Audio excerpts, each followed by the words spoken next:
the number one thing in terms of tax is that people talk about is what's happened with property taxes. You know, if you go back 5 or 6 years ago, Florida was fine, but when COVID hit, we were open. Some of these states were closed. People flooded down here, and you had massive spike in real estate values.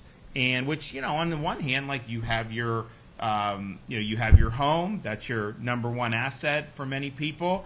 And, you know, if you bought it for $250,000 10 years ago, then all of a sudden over a 5-year period, it triples in value. That for you is an asset if you eventually sell it that you would realize, you know, but with the increase in values as people are buying homes in particular, you have higher tax basis to pay property taxes.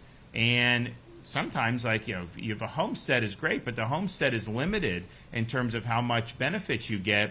And so your property goes up 3 times. You're paying more, no question about it. Then if you have to buy a new home because maybe your family's growing, maybe your job took you to a different city, you're locked in at a much higher tax basis right there, and that's really tough. And so it's like, you know, you have people, the median home price is $400-some thousand, but the median income is like $75,000, $85,000 for a family.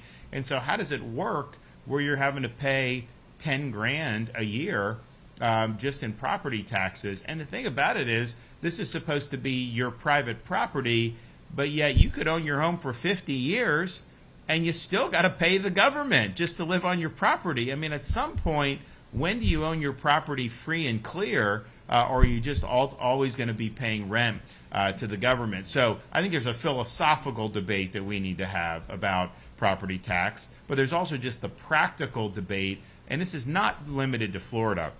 If you look around the country, probably most of the people in this room, when you bought your first home, and if you did a residential mortgage, you'd look, and most of the money you would pay monthly would go to the principal and interest on the mortgage.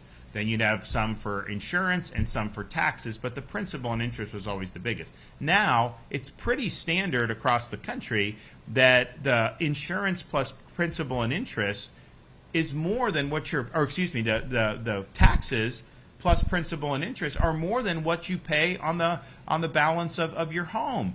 You're paying tax, you're paying insurance, and then principal and interest is less than those two combined.